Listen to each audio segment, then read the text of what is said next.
All right, welcome back to the channel. Today we're going to be reviewing Where Wings Meet. Last year, a game came out, huge splash. What, November? I called it the game of the year. That was my personal view. That said, I didn't play that many games. I don't like Clair Obscure. I don't think Clair Obscure was the best game of the year. I think it was a very good RPG, but the level design is very lacking. Everything looks samey. It's easy to get lost. That shows a failure on the part of the game designers to tell the player where you're going and where you've been. You find yourself going around in circles a lot in the same area. World-renowned game developers have noticed the same thing, so I'm not just talking. Freaking David Jaffe, game creator, game director, God of War, Twisted Metal, Drawn to Death, and other games, pointed this out. So I'm glad I'm not insane. But interlaced with some of the gameplay I'm watching right now, I want to juxtapose what we saw when this game was revealed and what we're playing now that the game is out. I've given the game probably 100 hours. I feel that's the minimum you need to do to give a game a proper review. And I've completed the first area. I've gone far enough in the story. It's the game is just as a background, the game is very long. It's a lot to do. There's a lot of content. And you don't want to sound spoiled when you say that there's too much content, too much stuff to do. But that being said, the things that are in the game are very good. There's good story elements, good side quests, good fun distraction type things. So I'm not unhappy. However, as you can see here, this is a little bit different from the gameplay that we're actually experiencing on a day-to-day basis. So, for example, he's creeping on this kind of Assassin's Creed-ish. Yes, you can run on walls and hang. Maybe I haven't gotten this far, maybe. But the game that got revealed looks more like a massive action RPG, not really an MMO action RPG. We still have this. And you can still run on water, but I've not seen the set piece yet. Maybe I haven't gone far enough.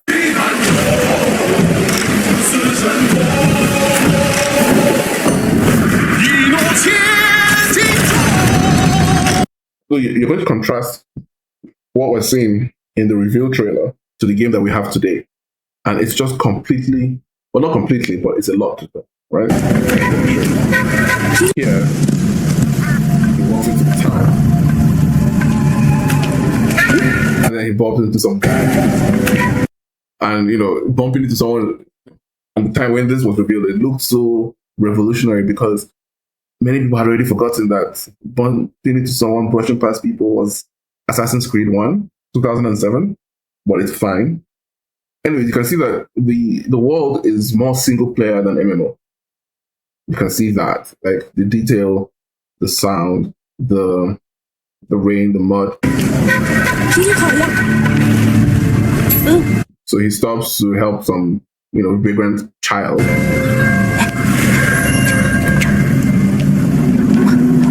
And he obtains information as to something that he's trying to get.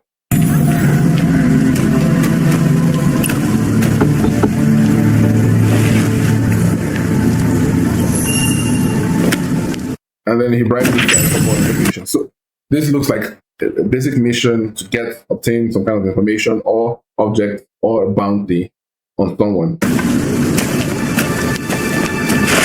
And this is in the game. It's the Divine Snatch. What's it called? I forget what it's called, but it's the technique that allows you to steal things from afar.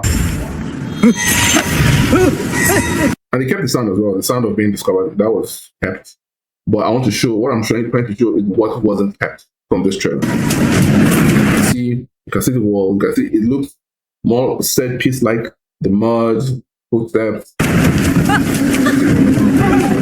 Like that guy bringing the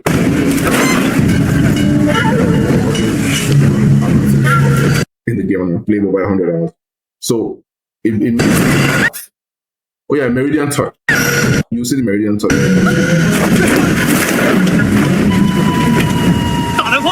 Right, so here he's going to use the Meridian Touch But you don't have all this. You really don't. So my question is, why isn't this in the game?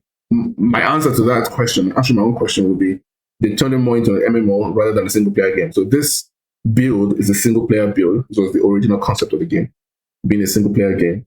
But then they turned it into an MMORPG, which makes more sense considering how much money the game has made as a free to play MMO.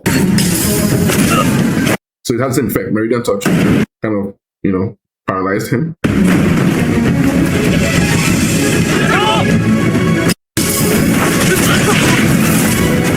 Same thing here.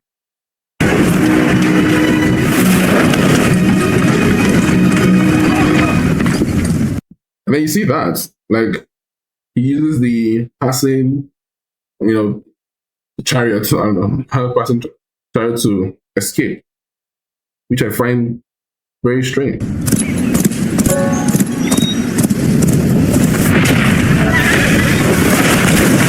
Yeah.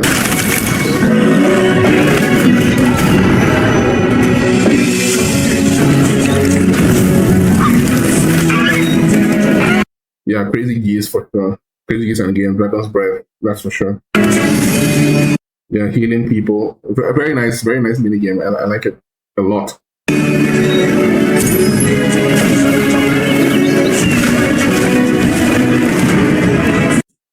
Yeah, he looks like he's sneaking in the air. I mean, now you see the jumping. A little bit different for sure. Yeah, I thought of death.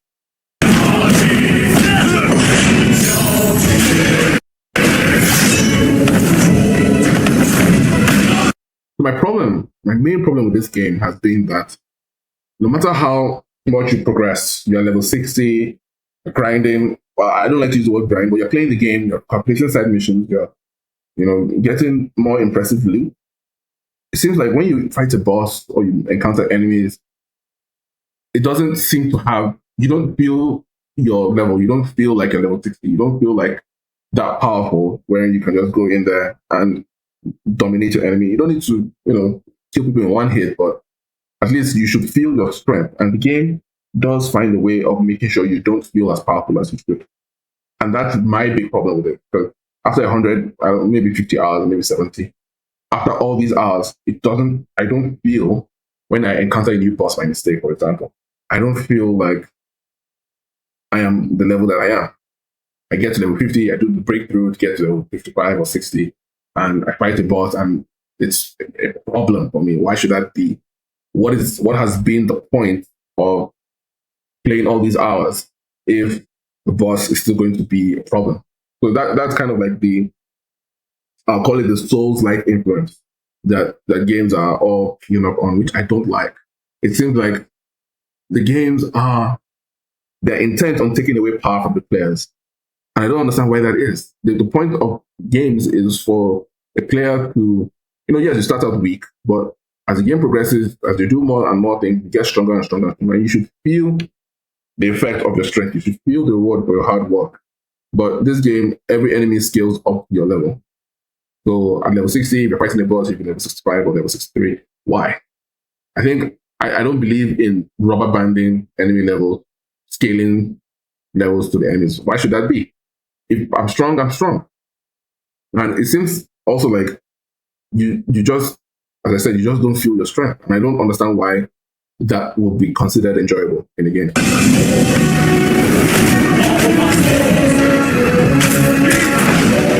Yeah, running on water is in the game for sure.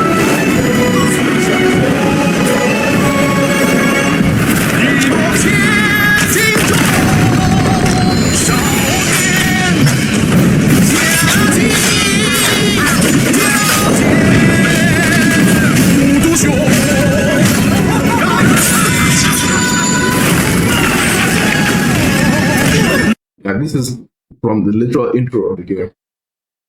So that's interesting.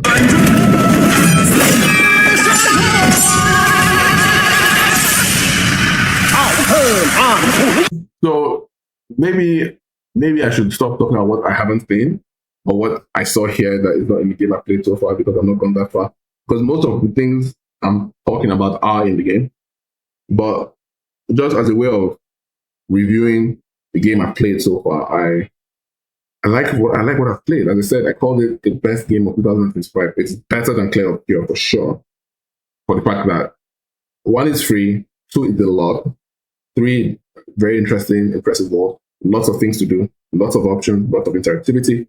Yes, Clay of Pure is a single player RPG, and I have a bias for single player RPGs, but Clear Score levels, I think the level design is very, very poor. The game doesn't tell you where you've gone, where you're going, where you've been.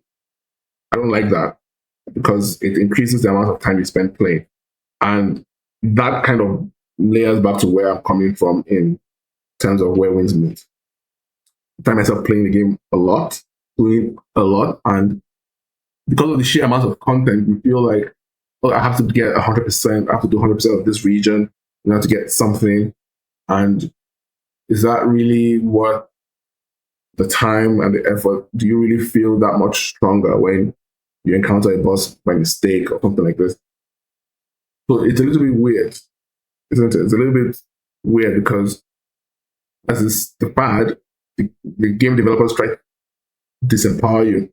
And that's really my problem with these games. At least Claire, in Claire Obscure, you're level 70, you will know you're level 70. You will know you're level 30, you will know you're level 40, you will feel it, you will understand the grind that got you to where you are. But in this game, you just don't feel it. You literally have to go online to check what's a good build, what's like a good, what's a good build and setup for you to be able to kill enemies. Which is like, I've been playing the game for the past 70 hours. Why should I have to go and be inquiring what's the best build? Then you find out what the best build is, and it's like, it's not really the way you want to play. So it's a little bit sad that the game is truly, truly hampered by Souls-like philosophy, wherein they want you to die, they want you to suffer, they don't want you to feel as powerful as you truly are. So it does feel like the grinding, the perseverance that you've undergone actually means nothing in the grand scheme of things.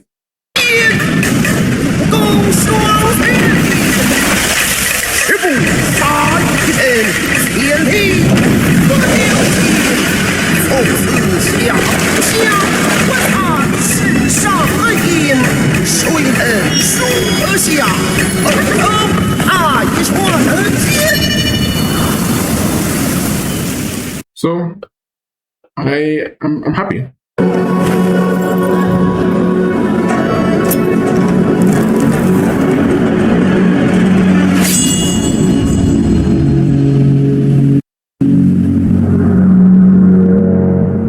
happy with the game that I've been playing. I'm happy with it. But I just think that influence of Souls, like, I think you just have to take that out, quite honestly. I think it really holds the game back from true greatness because a player should feel the reward of their grind. They should feel the reward of their strength. And the game really does take that away from you. I don't understand why developers do that. Why? Why is that a thing? So it's the same thing with what was the game? Wu Chang, Falling Feathers. Like, even if you're level 50, it doesn't make a difference. Why? Anyways, as I said, I stand by my words. I think Where Winds Meet was the best game of last year. It didn't qualify because of the time it released for nominations and stuff, but I mean, 2025. What game came out in 2025? I do not remember. The Ghost of Yote, Clay Obscura, fine. Rematch, what? Stuff. Fighting game, Fatal Fury, yeah, I guess. Battlefield 6, no, it wasn't. I'm not familiar with this. This is a game that came out before, so it doesn't count. Silent Hill, well, it's interesting. No, stop. Arc Raiders, it is too new. Just trying to, yeah. So these are the kind of games that we can have the discussion about. But yeah, Where Winds Meet should be on this list, what I'm trying to say.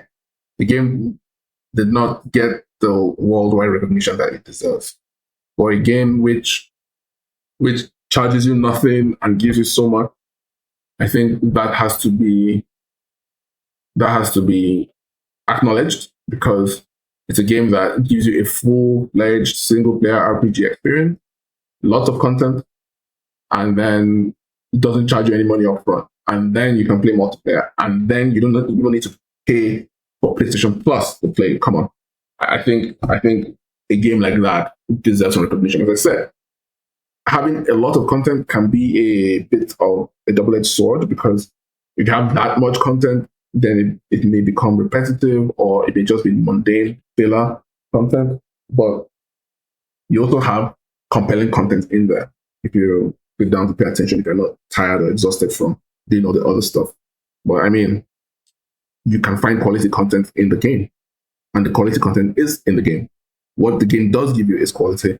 So I think for a free game, that much quality, that much quantity, I think I'll give Where Winds Meet a solid 8 out of 10. I haven't completed it, I haven't gone that far, but I'll give it an 8. I take away the 2 points because of the things I've said. You don't feel your strength. The game rubber band, the AI, and the leveling to you to kind of quote unquote give you a challenge, but I will mark the game down for that reason. The fact that after all the hours you spend, you don't feel the strength, you don't feel rewarded for your effort. And I do not like that. Because in today's world, gaming is generally not an end in itself. People forget that we are old. The main people who grew up with gaming and gaming being a part of our lives, we're old, so we don't have as much time as the younger people. So we are very, very precious with our time. We care for our time a lot. So a game that respects your time is then generally better than a game that doesn't. And I think Where Winds Meet doesn't do enough to respect the gamer's time. Because as I said, someone like me who's level 60, I want to be able to just go and dominate people. But I'm slicing someone with my nameless sword technique or my nameless spear, and I'm having to do so much to kill a simple bandit on the road. Why? I'm level 60. I should be able to kill these people in 2 or 3 hits because they've become an inconvenience to my loftier goals. Anyway, I think I've made that point quite clear. Thank you so much for listening. Let me know if you like Where Winds Meet. I think it's a fantastic game, and I think the game does deserve more recognition. What I do like about the game is that the people speak for the game. The game's word of mouth travels by itself. The game has already built its own community without any journalistic backing, no media push. The game just has its own thriving community where you can go in, talk to people, find out information, YouTube videos and things like that. And if you're a Where Winds Meet YouTuber, you will get a lot of views and a lot of content. So I want to start pushing my Where Winds Meet content as well. Starting with this review, then I'll start pushing my gameplays going forward. Fantastic game. I've been streaming it as well here and there on Twitch. A lot of it on my Twitch page. But once I start multi-streaming and also saving some of the videos on YouTube as well, I think it's going to be quite good. So that being said, thank you so much for watching. What did you think of Where Winds Meet? What would you give it out of 10? I give it an 8. How about you? Leave a like, subscribe. I'll see you in the next one.